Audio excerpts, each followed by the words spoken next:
Good evening everyone, and welcome to an extra Gundam news that is all about Bandai's latest hobby new item info thing, which revealed all of their standard releases for October, November, and December. All of which are also linked down below, and buying through those links will directly support the channel.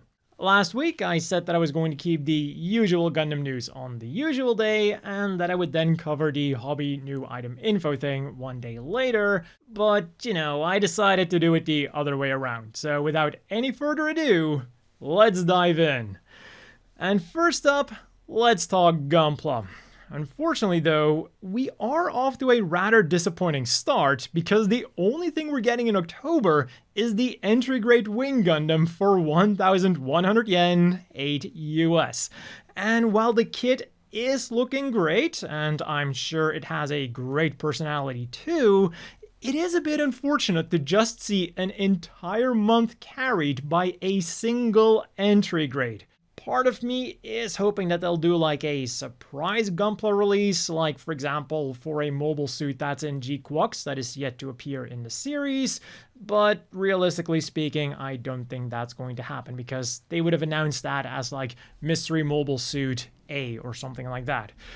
As for the Wing Gundam itself then, it looks like it is going to be a very good model for the most part. The body has some really excellent color separation, with even the machine cannons and the back skirt thruster being molded separately, but then the Buster rifle will still need a bit of painting. And we've also still got a few features that are up in the air, because they aren't shown in the promotional images that we have so far. There is no talk of a transformation, nor do we see the shield opening up to reveal the beam saber. But we do have some clues on the rear view image.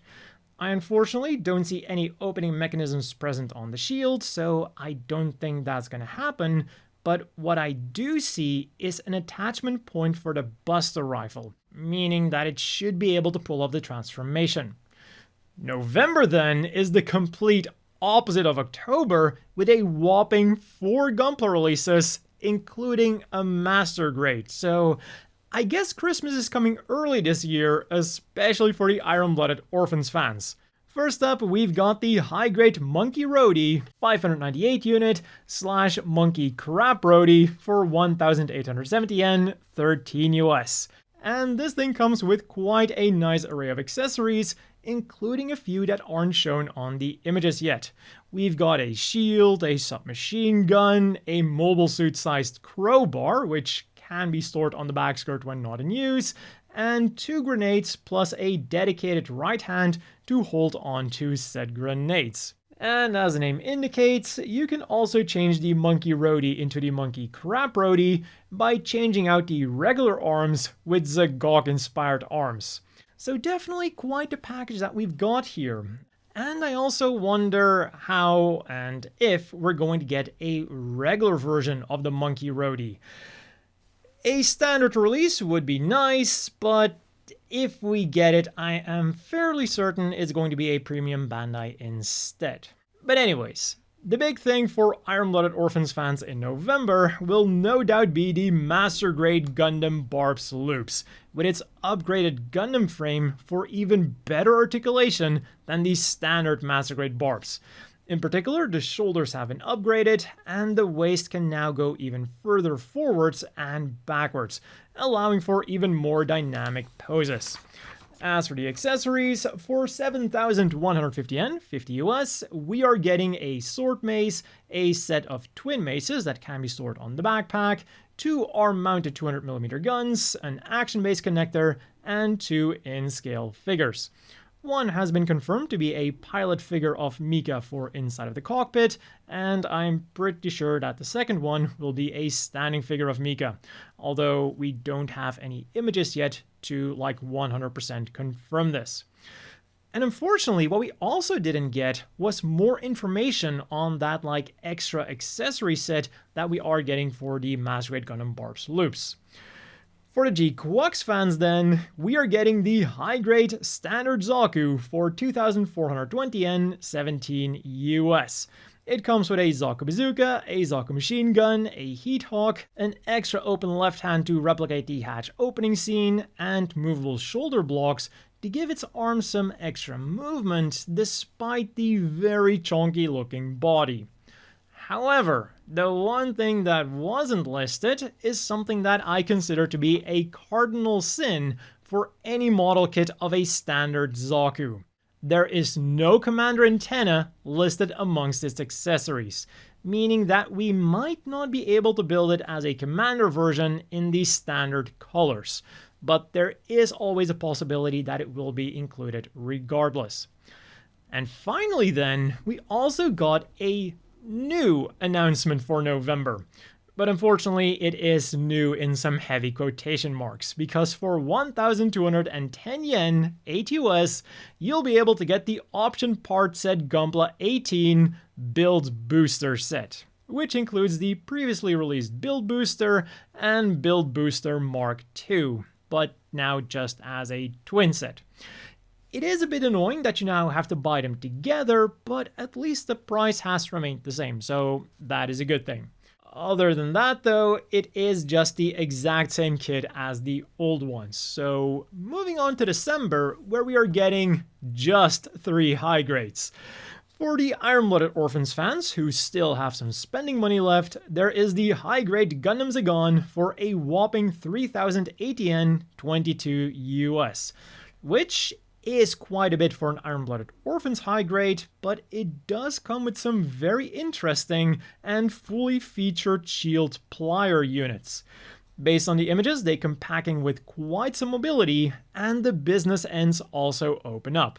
Plus, they are fortunately connected to the back skirt, meaning that the quite fragile Iron-Blooded Orphans waist joint is spared from having to support these massive weapons.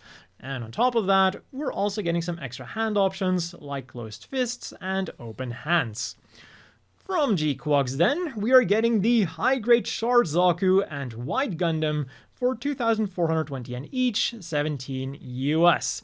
And well, for Char Zaku, the information is very simple. It is the exact same model as the standard Zaku, but just in Char's color scheme and with a commander antenna. So moving on to the White Gundam, which is then mostly a remold of the Red Gundam. But it does feature slightly different cheeks, and it also comes with one new accessory, the Hyper Bazooka. The rest will look very familiar. We've got a beam rifle, 2 beam sabers with beam saber blade effect parts, a shield, an open left hand, and an action base connector. Next up then, despite the hobby new item info thing being about model kits releasing from October to December, they of course also had to include some information about their big upcoming Gunpla, the perfect grade Unleashed Nu Gundam, which will be releasing in January of 2026.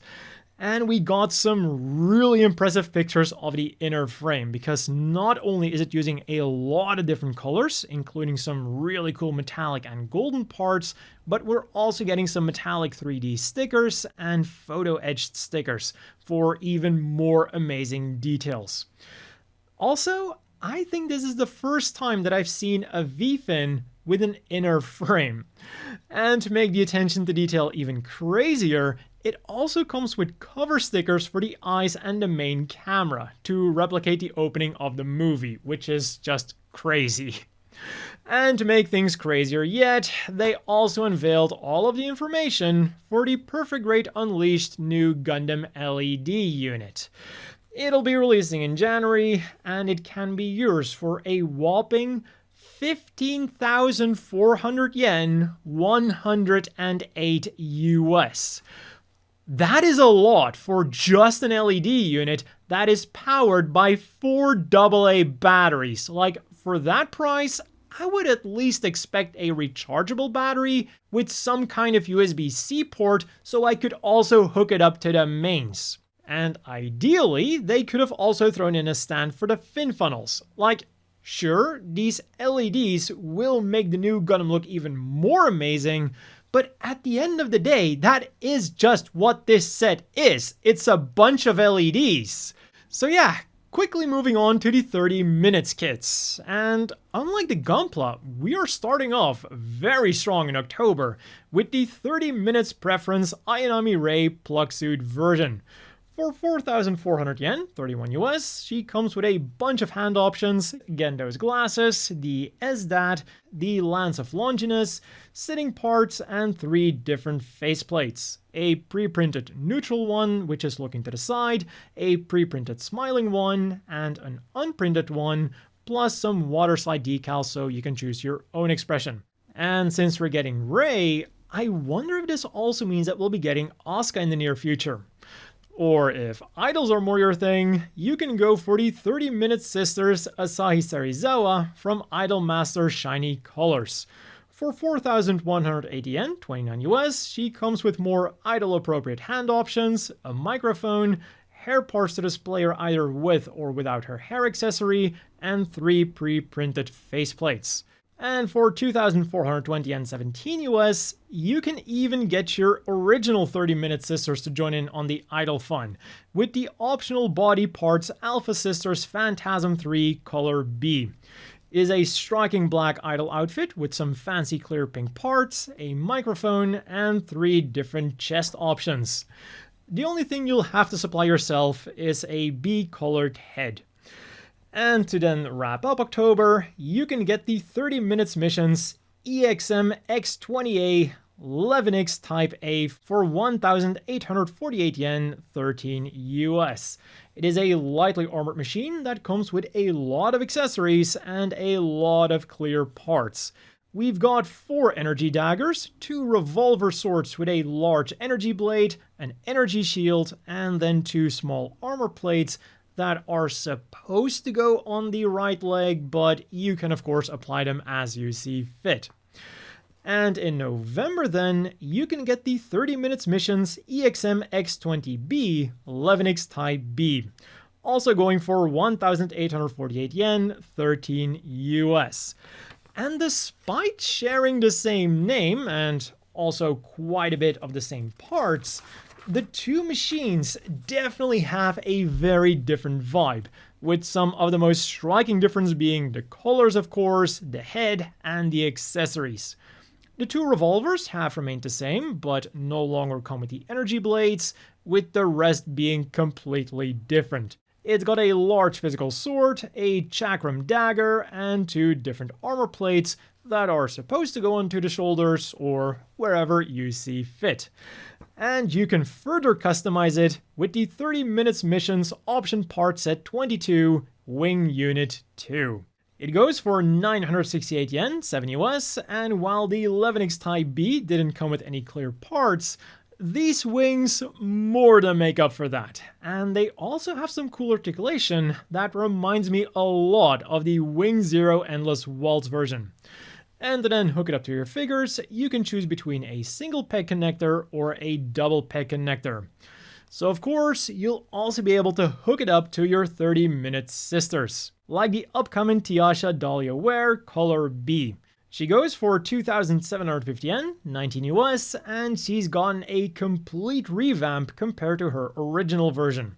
Not only does she come with a new body and new accessories, but her face and hair have also been renewed. And talking about those accessories, she comes with a wing unit for her back, 2 energy rapiers, 2 gauntlets, and 3 pre-printed faceplates. A smiling one, a shouting one, and a sad or unimpressed one. Next up, we've got the 30-minute sisters option part set 21, Sprint Costume Color B, which will go for 1,650 yen, 12 US. And call me crazy, but looking at those very horse-esque ears on the head, I think that this set is inspired by the Uma Musume series, especially since this is called the Sprint costume, and sprinting is pretty much what they do in the horse races in Uma Musume. Moving on to some 30 minutes fantasy stuff then, with the customized structure number 1. For 1,100 yen, 8 US, you'll be able to build some cool fantasy staples for your 30 minutes fantasy figures. We've got a mushroom monster, a raven monster, 3 small translucent slime monsters, a road sign, a rock, and a log to sit on. And to wrap up November, we've got the Dragonia Knight. It goes for 2,750 yen, 19 US, and it comes with 2 types of greatsword, an armor set, and a body that is based on the Dragon Man tribe that is capable of human-like movement.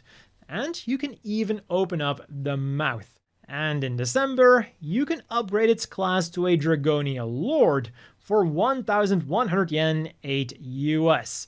This set comes with more impressive wings, extra armor, sword pieces, a giant meat cleaver, and 3 different helms for the normal Dragonia Knights that this Dragonia Lord will be commanding. And the Dragonia Knight won't be the only thing that you can upgrade in December, because we're also getting the 30-Minute Sisters Option Part Set 22 Turbo Costume Alpha Color B. This set goes for 1,650 yen, 12 US, and includes a dirt bike outfit inspired body, shoes, and helmet, but with a cracked visor, making it perfect to combine with the 30 Minutes Missions Ex-a-Vehicle Boost Wild Bike version, which will also be releasing in December for 2,200 yen, 15 US. And, well, all I can really say about this thing is that it's a really cool looking bike that I will definitely be getting. And maybe you can combine all of this with the 30-Minute Sisters Sis K00 Mikoruru Color B, who is also releasing in December for 2,750 yen, 19 US. She comes with a giant pair of ears, 2 knives that can be stored on her backpack, which I think is made to resemble like a ninja scarf, and 3 pre-printed faceplates. A smug one, a sad one, and a feisty one, which also comes with an optional fang part. Now you have my interest. And finally, we're getting another 30 Minutes Missions Armored Core Kit, the Arquebus ADD VE40A. It'll go for 4,180 yen, 29 US, and comes complete with the VE66LRB double-barreled laser rifle. And while that was everything for the 30-minute series, we're still not done, because there were also some other series for which Bandai will be releasing some model kits. Unfortunately though, we have to go back to October with the 1/48 scale Mandalorian N-1 Starfighter. It goes for 4,180 yen, 29 US, and it is a very nice looking kit that comes with 2 in-scale figures of the Mandalorian, 2 in-scale figures of Baby Yoda, an optional R5D4 in case you don't want Baby Yoda sitting in your Starfighter, water slides, marking stickers, and a base to put it on. So, what is the unfortunate part here? Well, it still falls under that weird licensing deal that only allows for Bandai to sell this thing in Japan. Fortunately, this is not the case for any of the other kits, like the high-grade 1/100 scale Siegfried Mirage Farina Genius Custom, which will be available as 2 different sets. You've got the standard version for 5,500 yen, 38 US, which already comes with a lot of goodies, like a bunch of hand options, a polarized cockpit that opens up, 2 knives, 2 in-scale pilot figures, an in-scale Makina Nakajima, a set of landing gear, and extra parts to transform it from Batroid into Gurwalk or fighter mode. Plus, we see a return of insertion molding, which is a step above Bandai's usual system injection molding. Rather than just multiple colors being on a single runner, insertion molding allows for multiple colors to be on a single part, which is then especially handy for smaller details that otherwise wouldn't be color separated. But if you then want to go all out, you can go for the deluxe version for 8,250 yen, 58 US. This includes everything from the standard version, plus an acrylic stand of Makina Nakajima, and a set of water slides, again featuring Makina Nakajima. And surprisingly enough, this is not a premium Bandai kit. This is a standard release. Like, if this was a Gundam kit, this would have 300% been premium Bandai Limited. So, good for you Macross Delta fans. And if you want to spice up your Siegfried a little bit more, you can also get this set of waterslide decals for 770 yen, a little over 5 US. And then finally for October, there is the Pokemon Plastic Model Collection Quick number 24 Pichu. It goes for 715 yen, 5 US, and, well, it's a Pichu that you can build quickly, because just like the entry grades, it's designed so that you can just rip the parts from the runners and assemble it like that. For a slightly more complicated Pokemon kit then, we move on to December with the Pokemon Plastic Model Collection number 61 Select Series Mega Rayquaza. It goes for 2,970 yen, 21 US, but unfortunately, the only image that we have of it so far is this concept art. Fortunately then, for our final kit, we do get a little bit more. The high-grade PTX-08R Huckebein. It'll go for 4,950 yen, 35 US, and in addition to the old-school official art, we also get a silhouette of the prototype. Plus, we also have a list of all of the accessories that it'll come with. We've got the Black Hole Cannon, the Leap Slasher, 2 Roche Sabers, different hand options, and an action base number 7. And that concludes my coverage of the Hobby New item info thingy. Unfortunately for the Gunpla, we didn't get any crazy new announcements, but hey, we do have some cool things to look forward to. So let me know down below which one you're looking forward to the most. As always, a big thank you to the Patreon supporters. I hope everyone watching has a great evening, and I'll see you all tomorrow with more Gundam news.